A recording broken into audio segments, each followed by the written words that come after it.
Hello dear students, how are you? Hope you all are fine, doing well in your studies. Let's come in the lecture series of Sanskar Science Academy. Our chapter number first, that is chemical reactions and equation is going on. Okay, we have started this chapter from new end. Okay बेटा 10th 11th 12th की offline classes भी start हो चुकी है. Okay इससे पहले जो online classes में हमने पढ़ा था chapter number first second third, वो पार्ट हमने वहीं रोक दिया है. ओके अब ये चैप्टर जो है हम वापस से स्टार्ट कर रहे हैं. Okay now let's C chemical reactions and equation. Yesterday we have known about the physical and chemical changes. Okay, now we have known that the new substances are formed in the chemical change.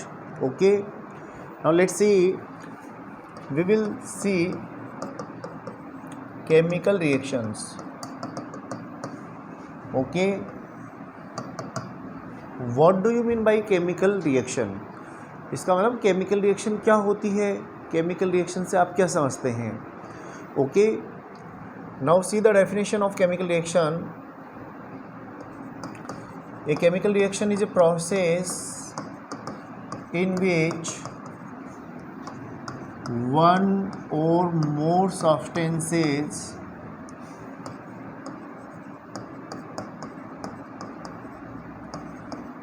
undergo a chemical change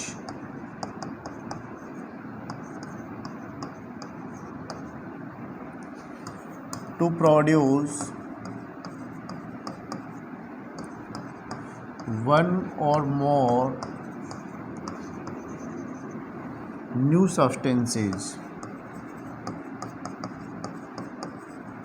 students देखिए आपके सामने मैंने definition right की है. Chemical reaction that is a process in which one or more substances undergo a chemical change. Chemical change हमने कल पढ़ा था. केमिकल चेंज होगा तो न्यू सब्सटेंसेस बनेंगी, इरिवर्सिबल चेंज होगा, केमिकल प्रॉपर्टीज़ में चेंज होगा. इट मीन्स केमिकल कंपोजिशन ही बदल जाएगा. तो कहने का मतलब जो सब्सटेंसेस, एक सब्सटेंस भी हो सकता है या एक से ज़्यादा सब्सटेंसेस भी हो सकते हैं. तो जो सब्सटेंसेस केमिकल रिएक्शन में पार्टिसिपेट करेंगे उनमें केमिकल चेंज होगा.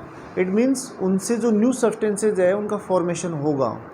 फॉर एग्जाम्पल आप देख सकते हैं फर्स्ट जो एग्जाम्पल आपकी बुक में दिया है that is burning of magnesium ribbon. Burning of magnesium ribbon. Students आप सब जानते हैं मैग्नीशियम एक मेटल होता है, रिबन एक फीता होता है. ओके मैग्नीशियम मेटल का बना एक जो है फीता होता है, उसे आप अच्छे से जो है सैंड पेपर से साफ़ कर लेंगे. Mg ये जो सिंबल है मैग्नीशियम का. Now listen, when the magnesium ribbon is burned in the presence of air. देखिए एयर जो है इसका नाम इसलिए मैं ले रहा हूँ क्योंकि एयर में 21% ऑक्सीजन होती है and oxygen supports combustion process. कोई भी कंबशन प्रोसेस है, बर्निंग प्रोसेस है, वो ऑक्सीजन के बिना नहीं होगा. ऑक्सीजन उसमें रिक्वायरमेंट होती है. Okay so when the magnesium ribbon is burned in the presence of air then what happens. देखिए एयर की प्रेजेंस है चारों ओर, तो आप देखिए एयर के अंदर ऑक्सीजन गैस भी होती है. Okay so when magnesium ribbon is heated in the presence of air then this magnesium react with the oxygen. तो क्या होगा बेटा, ये मैग्नीशियम जो है, मैग्नीशियम मेटल, वो ऑक्सीजन के साथ में जो एटमॉस्फेरिक ऑक्सीजन है उसके साथ में रिएक्शन कर लेगा और एक न्यू सब्सटेंस का फॉर्मेशन होगा that is MgO magnesium oxide. तो देखिए जैसे ही आप इसको हीट करेंगे मैग्नीशियम रिबन को then it burns with white dazzling flame. ये वाइट डेजलिंग फ्लेम, जैसे वेल्डिंग करते हैं जैसी फ्लेम प्रोड्यूस होती है ऐसी फ्लेम प्रोड्यूस होगी, उसके साथ में ये जलेगा. तो यहाँ ये केमिकल चेंज हो रहा है केमिकल चेंज होने का मतलब ये है कि उसमें न्यू सब्सटेंस का फॉर्मेशन होगा। ये जो मैग्नीशियम और ऑक्सीजन यहाँ दो सब्सटेंसेज हैं रिएक्ट कर रहे हैं, देखो Mg+O2, और ये न्यू सब्सटेंस जो बना है वो मैग्नीशियम ऑक्साइड। तो जैसे ही ये magnesium ribbon white dazzling flame के साथ में बर्न होगा तो एक पाउडरी एश जो है,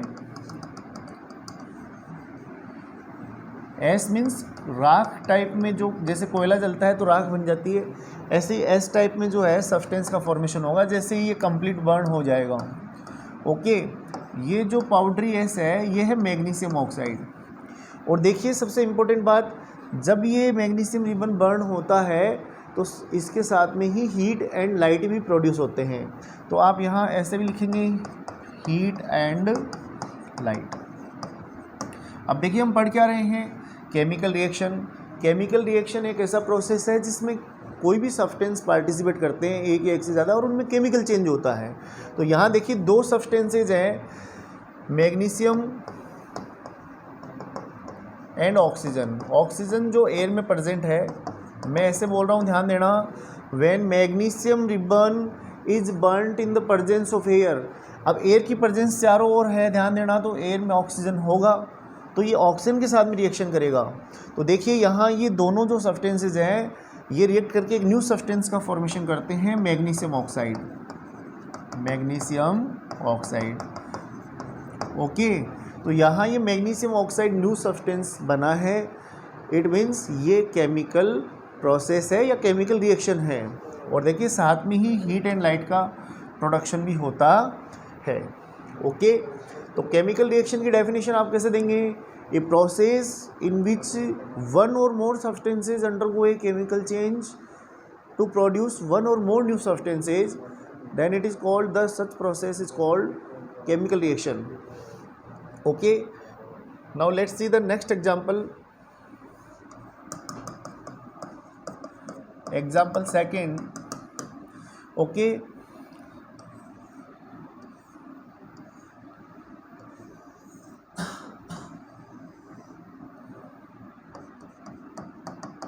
this is a conical flask. Laboratory में आपको ऐसा इंस्ट्रूमेंट देखने को मिलेगा, पोर्सेलेन ग्लास का बना हुआ, इसे हम बोलते हैं कॉनिकल फ्लास्क। इसके अंदर देखो आपको जिंक मेटल के कुछ टुकड़े लेने हैं, जिंक जिसे जस्ता भी बोलते हैं हिंदी में। ये जिंक मेटल के कुछ टुकड़े आपको लेने हैं, ओके, जिंक ग्रेन्यूल्स, ठीक है। अब देखिए आपको एक बीकर है आपके पास में, बीकर में आपके पास में एक सल्फ्यूरिक एसिड है, डाइल्यूट सल्फ्यूरिक एसिड। डाइल्यूट का मतलब ये है कि उस सल्फ्यूरिक एसिड में वाटर जो है वो मिक्स किया होता है, ओके। इसका मतलब इसकी कंसंट्रेशन कम होती है। तो ये डाइल्यूट सल्फ्यूरिक एसिड जो है आपने लिया है। अब देखिए आपको क्वेश्चन आए, what happen when the sulphuric acid is poured on the zinc granules. मतलब जिंक ग्रेन्यूल्स जो है, मतलब जिंक धातु के जो टुकड़े हैं उन पे सल्फ्यूरिक एसिड जब डाला जाता है तो क्या होता है, ऐसा क्वेश्चन आएगा। तो देखिए जैसे ही आप सल्फ्यूरिक एसिड डालेंगे, when the sulphuric acid is poured on the zinc granules, then you will answer a chemical reaction takes place। एक केमिकल रिएक्शन होती है, केमिकल प्रोसेस होता है। केमिकल रिएक्शन बनने का होने का मतलब है कि न्यू सब्सटेंस का फॉर्मेशन होगा। आप देखेंगे जैसे ही सल्फ्यूरिक एसिड आप डालेंगे जिंक ग्रेन्यूल्स के ऊपर, then a gas is evolve out. एक गैस जो है उसका फॉर्मेशन होगा जो आपको इस कॉनिकल फ्लास्क से बाहर जाती हुई मिलेगी, okay. Then a gas is formed, that is hydrogen gas. अब देखिए आप ये जो केमिकल रिएक्शन है, मैं इसका इक्वेशन लिख देता हूँ।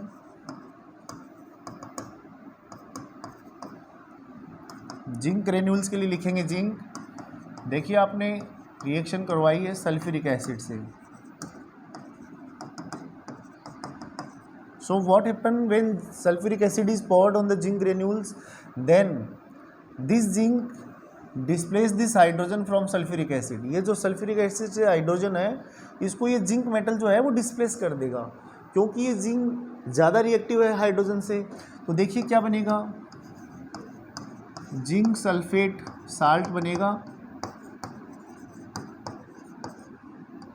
This zinc sulphate is salt and hydrogen gas. देखिए हाइड्रोजन गैस है और आप सब जानते हैं गैस कभी भी एक जगह रुकती नहीं है, तो अपन ऐसे बोलेंगे the hydrogen gas that is form here is evolve out from the conical flask and zinc sulphate salt remains in the conical flask. अब आप ध्यान देना, यहाँ दो न्यू सब्सटेंसेस बने हैं, zinc sulphate salt and hydrogen gas. Okay, then we can से